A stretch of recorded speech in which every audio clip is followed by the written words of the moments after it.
Prophetic Weekly. What's going on, dear family? Hope everybody's having a really good day. It is a beautiful, beautiful day in Texas. Sun's out, no clouds in the sky. I couldn't work in any of my offices. I just had to be at my house outside in the backyard. So it's going to be an outside edition today. I'm under the patio, so it's not like the sun's right on me. But man, this is a beautiful day. The sun's so bright, if it was, I'd be like this. And so I don't want to be like that, so I'm under a patio. But we got some really, really good words today. So let's jump into this. And I know they're going to speak to you because I actually looked over this one. I don't usually do that, but I looked over these words and I saw the amazing apostles and prophets that released these words that I'll be sharing. I was like, God, you are doing something in this upcoming week. So you better get ready for this next week. It's going to be a great, great week. All right. Let's get into this. First word is by Nate Johnston. He said, the devil is a liar and a distraction. Has anybody this past week had any distractions? Woo! My wife and I have been winning in so many areas of our life, but it has not been easy because distractions have came in. This week, we've had more people write just rude stuff, mean stuff that's uncalled for, but they're all distractions. Fight through it, push through it, because you got a call, you got a destiny, you got a dream that you got to keep moving forward in. My wife and oldest daughter, they went and preached at a women's conference. And anytime you go preach somewhere at a conference, somebody's always going to have something crazy to say to you because jealousy, because just whatever. Listen, you got to keep it on. Almost every video I release on social media, I get multiple negative, hateful comments.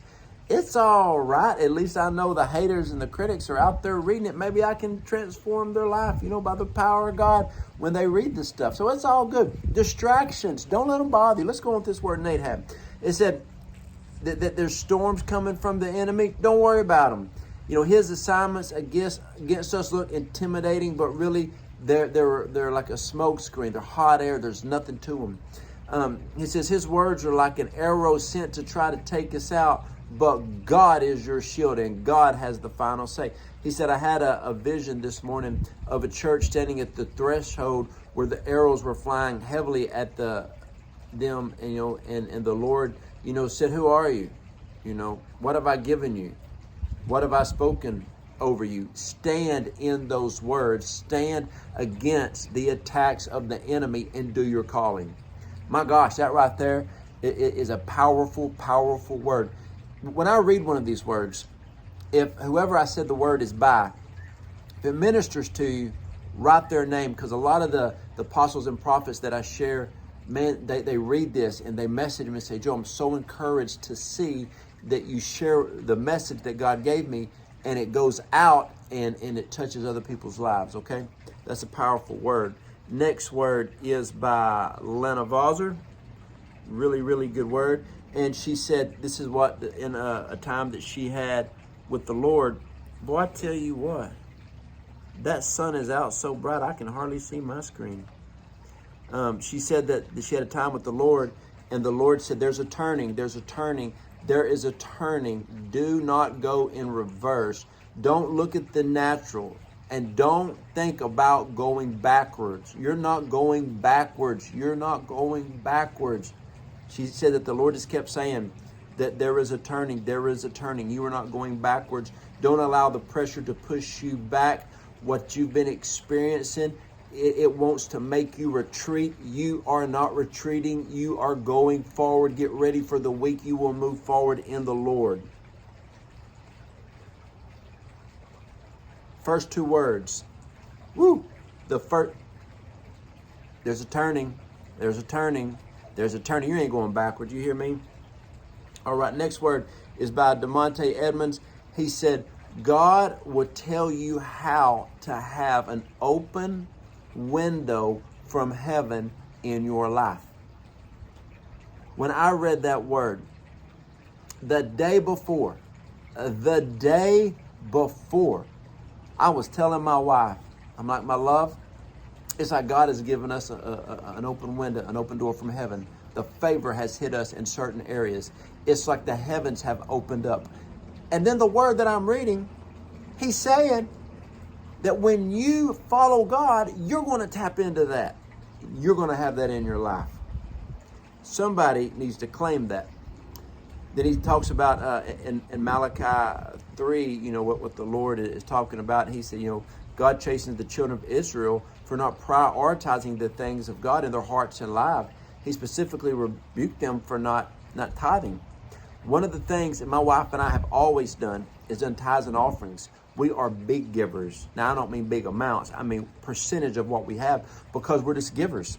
We love giving. That's one of the many blessings, one of the reasons why God blesses us so much, because we are givers. My wife always says that she wants to be an extravagant giver. She wants to give to where it changes people's lives, change futures of ministries and families and nonprofits. We want to be givers. That's one of the many reasons why God has given us an open window to heaven. That's also why when people attack us, that God fights for us. In fact, when people are attacking us and coming against us, I'll message them kindly and say, look, I'm just going to tell you, friend, I wouldn't do that if I was you. And they'll message me back, well, what are you going to do? I'm not going to do anything. I'm just going to pray for you, and I'm going to sit back, and God will handle it. That's how good God is. There are some people that I may not agree with, but I see God's hand on them, and I remember the scripture, do not touch thine anointed and do thy prophets no harm. Don't you dare put your mouth on somebody that God's hand upon. You'll reap a consequence. I'm just telling you. Okay, next word is by Lana Vawser. Why does she get 2 words? Because it's Mother's Day weekend. That's why she gets 2 words. And her husband's awesome. Mr. Kevin, he's basically just the man. You know what I'm talking about? He's the man. And so, great power couple right there. This is a powerful word that Lana had. Wait, if you're in America, it's Lana. If you're from Australia, it's Lana, okay? She said, I heard the Lord saying, get ferocious in faith over the vision of what I've promised you. Get ferocious, get fiery over the vision. See, some of you aren't fighting for your vision. Some of you aren't fighting for what God gave you. Ooh, you got to get some fight up in you, because God has given you something. The enemy's going to come at you full force, but don't worry about it. Greater is he that's in me than he that's in this world. You stand up, and the devil jacks with you, son. He got a fight on his hand, because you're not a quitter. Say it. I'm not a quitter. I'm not going to make excuses. I'm not going to back up, but I'm going to go forward, because I'm the head and not the tail. I'm going to do exactly what God has called me to do. So that's what the word is saying. And she also said that, you know, she felt the Lord say, you are getting ready to step into a grand manifestation of everything that I've promised you.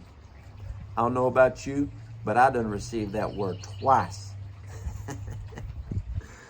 Yeah, the Lord is so good.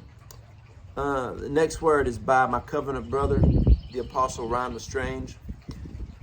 He said, most prophecies unlock a process. Oh, don't turn it off. Y'all don't like that? Y'all don't like that? What most people want is they get a prophecy and think God is going to Christmas morning gift wrap it for them. No. A prophecy will unlock the process that you got to go through to get there. He says, don't quit in the middle of the process, because you'll miss the fulfillment of the prophecy. God didn't miss. You will miss the fulfillment of the prophecy. Look at the first 2 words by Nate and Lana, or Lana, the 2 words. I'm telling you, this stuff is flowing. It's good. I'm having fun today. Y'all better have fun if y'all with me. I'm just telling you. Hey, you know what? I got a word by Doug Addison. The Lord has given you the keys to open doors that were previously locked. Wait a minute. Demontae Edmonds, didn't he just say that God's going to show you how to open up a window of heaven? And Doug Addison just said that God's going to give you a key. A key sitting on a table does nothing. A key in your hand, being put in a lock and unlocked, then you got to turn open the doorknob, push the door open. There's some work. What did Apostle LeStrange say? Talking about God's going to open up the process. Do you see how these words are going together? When Lana Vawser just said that you're about to step into it, that the manifestation is going to come in this upcoming week, stepping in means you're not laying on a couch. No, you're going to have to do some work to get into this process, and then you're going to have to steward out the word. No more lazy people receiving prophecies just thinking God's going to do it because he loves you. You got to get ready. Now, next word. Oh, my goodness. You want to talk about a wrap it on up word. My dear friend, Andrew Towe. I have reserved you for this time in history, says the Lord. And I'm here to tell you today, this is your time in history. All these other words are confirmation that all these men and women of God are right on point to let you know this is your time in history. He said, I heard the Lord saying, it is my time for my church, not the church, his church, to come out of hiding and fulfill my purpose. I am raising up those who will be delivered in this generation. There are deliverers. Moses was a deliverer. God used him to set people free. Esther was a deliverer. God used her to set people free. God's going to use you to set people free. I hope you're ready for it. She said, the earth is groaning and travailing, for now is the time. You've been hidden away, but now you have outgrown the place that you were. I will cause you to rise up in the very place that was once threatened your destiny. I'm causing a turnaround. There is actually, he says, an exodus moment coming that you are going to leave one place and go to the next. Exodus was bondage, wilderness, promised land. Okay? I'm just going to stop that right there. I just want you to know something. Guys, this is the time. God's calling us all to completely walk in what he's called us to. This is it. This is the season. Don't wait for the next. This is the season. If you look back at the prophecies that's been spoken over the nations in America over the last 2 years, they're happening. I was listening to a minister recently, and he said, let me share 8 prophecies from the last 18 months that were all over the internet that have came to pass. He started breaking them down. I was like, whoa, we are in a Kairos prophetic time. Prophecies are happening left and right. You may not understand them. You may not even agree with all of them, but they're happening. My friends, this was a very powerful prophetic weekly. I'm just going to ask you to probably share this with other people. I don't know what social media form you're watching it on, but share it with other people. This episode can change people's lives. Very powerful words. So love you guys, and I just encourage you, go for it this week. Do the things God's called you to. Hey, I always offer prayer. Go to the website, jojoedawson.net. There's a contact button. Hit. If you need prayer, send me a prayer request. We won't be able to get back to everybody because we have so many prayer requests, but I do read and pray over every single one of them. And it takes me a while some days, but I'm committed to pray for you because I want to see you have that turnaround in your life. Love y'all.